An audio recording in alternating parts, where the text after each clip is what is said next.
Bom dia, irmãos e irmãs, graça e paz, bem-vindos a esta devocional desta terça-feira, 12 de maio de 2020. Palavra de Deus, Epístola de Paulo aos Efésios, capítulo 6, lá no versículo 14, que diz assim: Estai, pois, firmes, cingindo-vos com a verdade. Até aqui. O versículo continua, mas vamos deter-nos aqui, uma vez que eu gostaria de explorar este versículo mais a miúde com os irmãos. A palavra de Deus nos dá agora uma visão clara daquilo que o Paulo entende pela armadura de Deus. O cinturão ou cinto de couro que cingia os lombos de um soldado romano, ele tinha várias funções: portar a espada, segurar a túnica e prendê-la junto ao corpo, e fundamentalmente também, como ele era um artefato largo, feito de couro e grosso, ele também servia para proteger o baixo ventre. O baixo ventre era uma das regiões ou áreas do corpo mais visadas pelos soldados, quer pela aproximação com adagas e facas e punhais, quer por espadas um pouco mais longas e até mesmo por lanças. De fato, era um lugar onde, ferido, o soldado podia muito pouco, logo ele iria exanir-se em sangue e não poderia continuar, evidentemente, na batalha, porque o lugar da ferida facilmente abre um processo hemorrágico e por causa da região onde contém as nossas vísceras, também facilmente evolui para uma infecção. Então era um lugar que deveria ser bem protegido, e o soldado protegia aquela região com esse cinto bem grosso. Ao mesmo tempo, era o lugar onde ficava a espada e o punhal, e era o artefato que prendia a túnica junto ao corpo. O que Paulo tem em mente quando diz que cada cristão nesta batalha deve portar o cinturão da verdade? Estar firme e portar o cinturão da verdade. Paulo tem em mente pelo menos algumas coisas. A primeira delas é a da defesa.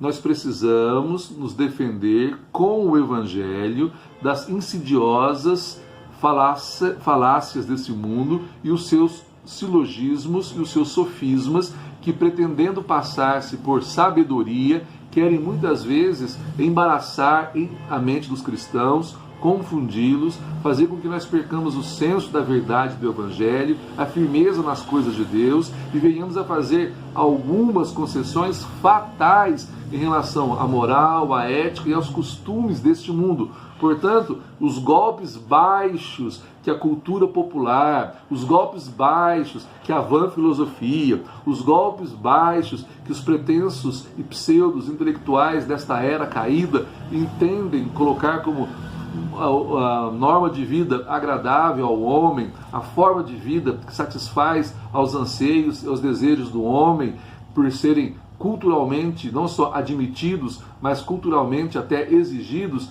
em todas as áreas da vida, os cristãos devem proteger-se destas coisas, tendo o Evangelho em mente, tendo o Evangelho como uma resposta pronta a ser dada. Se não fosse o Evangelho, se não é o conhecimento do Evangelho, nós nos tornamos presas, reféns, nos tornamos presas fáceis para as das draconianas falácias deste mundo que todos os dias alardeia e faz propaganda de um estilo de vida pretendendo ser feliz longe da vontade de Deus. Quando nós olhamos para as tentações de Jesus no deserto, no final dos 40 dias, o diabo lhe apresenta uma forma de vida, ainda sustentando que aquele estilo, aquela forma de vida que lhe seria agradável por lhe dar gratificação imediata, estivesse fundamentado na palavra de Deus. Mas Jesus refuta aquelas falácias, aqueles sofismas, exatamente com a palavra, exatamente com as Escrituras. Mas nos dias de hoje, os cristãos pouco conhecem do Evangelho, não conhecem todo o conselho de Deus, mal sabem dar as razões da sua fé e da sua esperança, mormente têm palavras prontas, frases de efeito, mormente se ancoram no evangeliquez, naquelas coisas, naquelas expressões usuais próprias desse culto, muitas vezes também caído e capitulado pela cultura, que parecem ter sabedoria, tem ares de sabedoria, tem ares de ser uma coisa em si mesma, mas que não aguentam absolutamente sequer o crivo do mais descuidado crítico do Evangelho. Portanto, nós precisamos ancorar-nos no Evangelho, conhecê-lo, conhecer todo o conselho de Deus, revestir-nos do seu conhecimento, ter a palavra em nosso coração, em nossa mente, em nossos lábios, para sermos capazes de suportar, a palavra é essa, de suportar os golpes baixos desse mundo caído, que sabe exatamente onde apelar e como apelar para os nossos instintos ainda influenciáveis pelo pecado, para que nós façamos grandes concessões, letais concessões, fatais concessões do Evangelho, para também nós importarmos um estilo de vida que é consoante à mentalidade deste mundo, mas é diametralmente oposta ou oposto à vontade de Deus. Depois, o cinto servia para portar a palavra, para portar a espada. Desculpe. O que significa isso? Que o cristão é alguém que anda armado. Não anda armado com a ponto .40, não anda armado com 38, não anda armado com uma faca. O cristão anda armado da palavra. Isso é muito importante. Por quê? Porque nós estamos numa guerra, numa batalha. Nós estamos diante de um mundo ferozmente opositor ao Evangelho. E nós sofremos ataques o tempo todo e a todo tempo. E a espada é um instrumento de ataque e não de defesa. A verdade serve para atacar. Nós não podemos apenas suportar golpes desferidos. Nós precisamos exercer juízo sobre o mundo, juízo profético sobre o mundo, juízo profético com base no Evangelho sobre a cultura, sobre a política, sobre a ideologia. Em dias como os nossos, nós temos até esquecido que sobre o governo que aí está, sobre esse Deus também exercerá juízo e pedirá contas.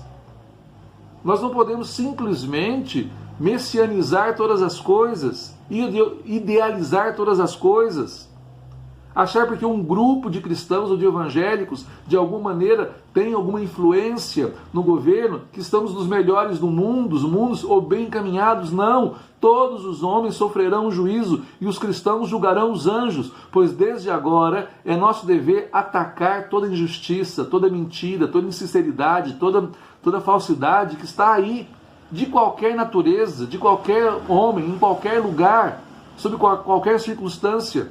A igreja não pode calar-se sobre os desmandos do mundo. A igreja não pode calar-se. Os profetas precisam gritar. Onde estão os profetas?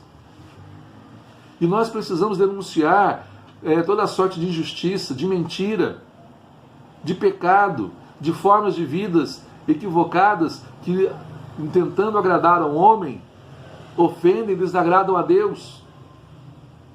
Trazer a palavra conosco significa que nós não cederemos nunca, jamais ao politicamente correto. Antes, nós golpearemos toda fortaleza que levantar-se em forma de proposição ou de ensinamento contra a verdade.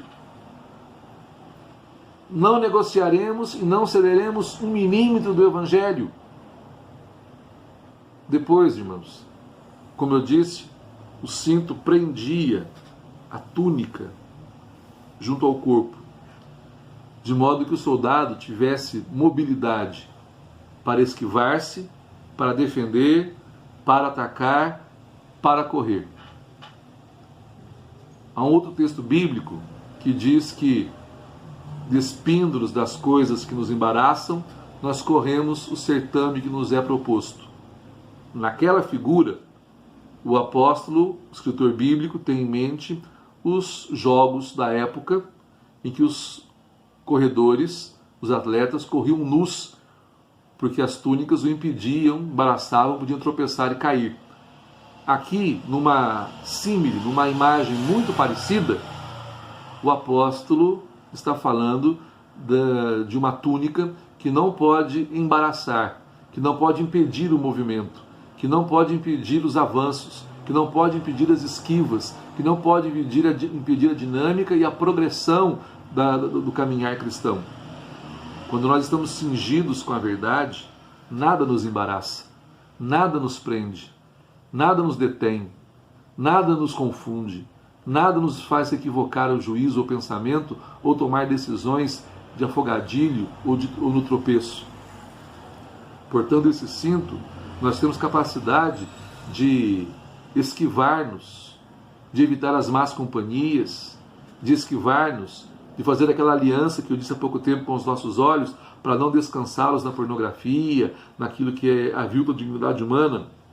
Quando nós estamos cingidos com a verdade, estamos firmes, não pisamos em terreno escorregadio ou movediço, temos os passos firmes,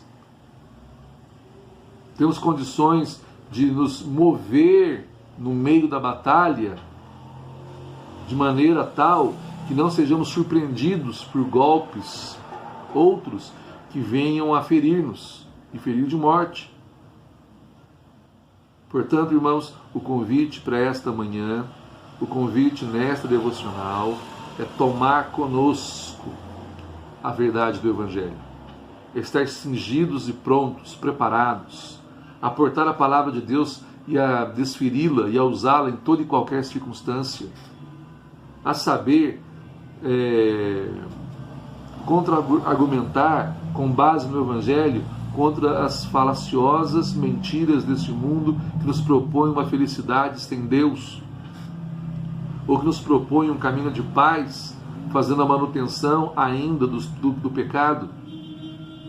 Nós precisamos urgentemente, irmãos, nesse dia, nesta manhã, cingir-nos com a palavra, com a verdade, para sermos protegidos dos golpes baixos e, ao mesmo tempo, para termos capacidade de, com desenvoltura, crescer na graça, no conhecimento de Cristo e, com desenvoltura, exercer o nosso ministério profético, sacerdotal e real no meio de um mundo em trevas.